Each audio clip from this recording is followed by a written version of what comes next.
Nice launch trajectory and countdown net. Pad is clear. 10, 9, 8. Launch auto sequence has started. 6, 5, 4, 3, 2, 1. Go for launch.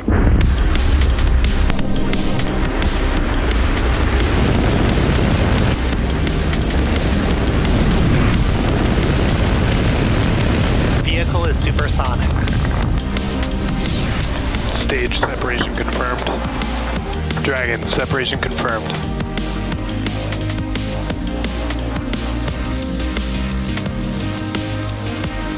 Stage 1 is transonic. Landing legs have deployed. And Falcon 9 has landed. Hello everyone, it's Tuesday, June 18th, and you're looking at a live view of our Falcon 9 rocket, awaiting its 8:23 p.m. Eastern Time launch from Space Launch Complex 40 at Cape Canaveral Space Force Station in Florida. My name is Kate Tice, and I'm a Senior Engineering Manager here at SpaceX, joining you from our headquarters in Hawthorne, California. Welcome to our live launch coverage of the Astra 1P mission on behalf of our customer, SES. Today's launch marks SpaceX's 61st mission of 2024, the 345th overall Falcon 9 mission to date. As some of you may recall, SES was one of SpaceX's earliest launch customers and has been a key partner for us over the years. Astra 1P marks our 12th dedicated mission with SES, having first launched SES-8 in 2013, and most recently the third O3B mPOWER mission last year. But perhaps most notably, back in March of 2017, SpaceX launched SES-10 on what was the first reflight of Falcon 9. I remember that webcast well, and to this day, it remains one of the most exciting missions I've ever hosted because that was the first ever launch of a flight-proven booster, meaning it was the first time an orbital-class rocket had ever flown twice. Now, just 7 years later, SpaceX has reflown Falcon rockets 289 times, which includes 4 boosters that have completed 20 or more flights each. Pretty incredible. Today, we will add one more to our tally with the launch of Astra 1P satellite. Astra 1P is a wide-beam broadcasting satellite with 80 Ku-band transponders for broadcasters and content owners across large TV markets in Germany, Spain, and France.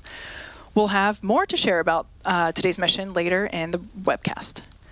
We're currently at T-minus 11 minutes and 11 seconds, and the vehicle's looking good, and teams are not working any technical issues. However, winds have been a watch item tonight, so we will continue to monitor weather closely. If for some reason we can't launch tonight, we do have a 2-hour backup window available tomorrow, opening at 5:25 p.m. Eastern Time.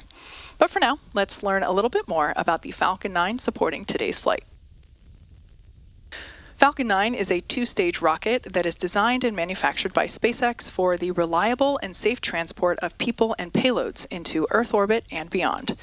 It is the most flown U.S. launch vehicle ever, and currently it's the only orbital-class rocket capable of reflight. The entire vehicle stands 229 feet tall, or about the height of a 21-story building. The bottom 2/3 of the vehicle is the first stage, also referred to as the booster. Not only is the first stage the largest part of the rocket, but it's also the portion of the rocket that we attempt to land for future reuses. Today's booster will be flying for the 9th time, having previously supported Axiom 2, Axiom 3, CRS-30, Euclid, and 4 Starlink missions. At liftoff, Falcon 9's first stage accelerates through the Earth's atmosphere and into space using 9 Merlin 1D engines. Together, these Merlin 1D engines, or M1Ds, deliver 1.7 million pounds of thrust. Upon separating from the second stage at about 2.5 minutes into flight, it'll return to Earth using a combination of those M1Ds and 4 titanium grid fins located near the top of the booster, which will guide the booster during its re-entry and landing. After stage separation, the booster will be attempting to land on our drone ship Just Read the Instructions, as you see there on your screen, which is currently parked out in the Atlantic Ocean.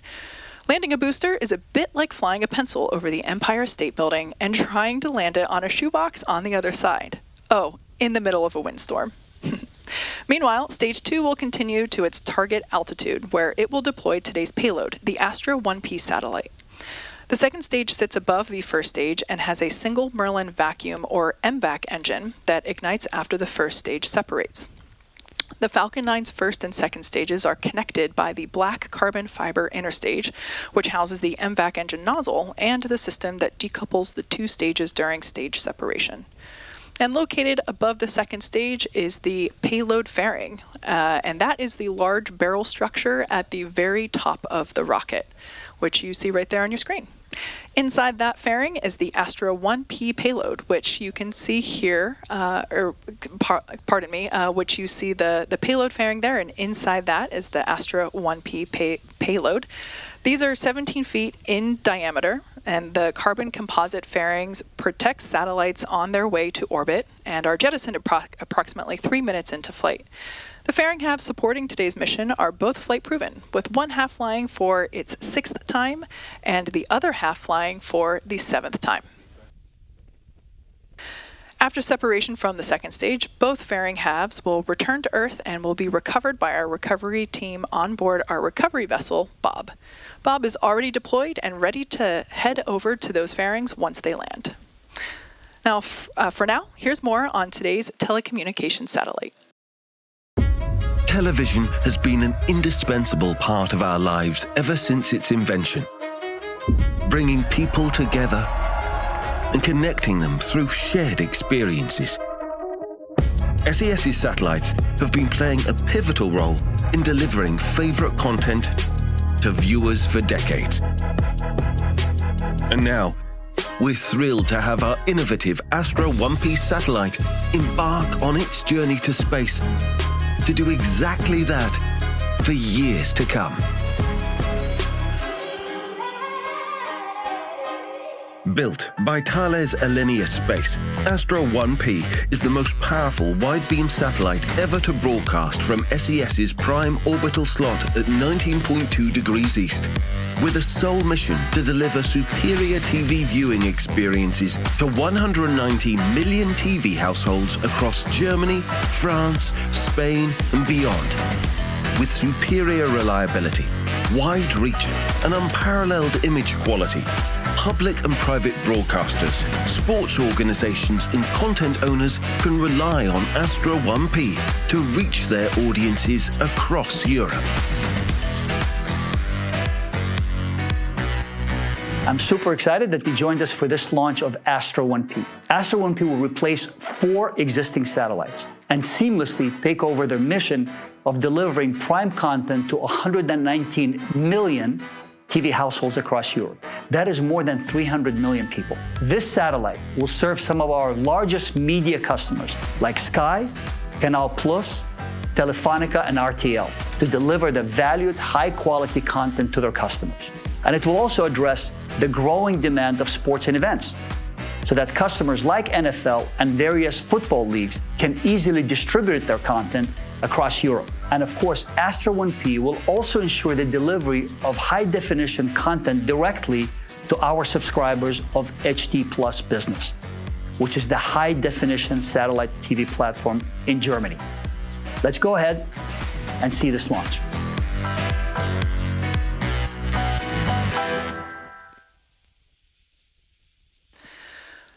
Unfortunately, while we were in that customer package, we did hear the unfortunate news that due to the winds that we mentioned earlier in the webcast, that we are forced to stand down from today's launch attempt. However, the vehicle and the payload remain in good health, and as I mentioned before, our next launch opportunity is tomorrow, June 19th, with a 2-hour and 49-minute launch window opening at 5:25 p.m. Eastern Time. As always, thanks for watching, and we hope to see everyone back here for that next attempt. Have a good evening.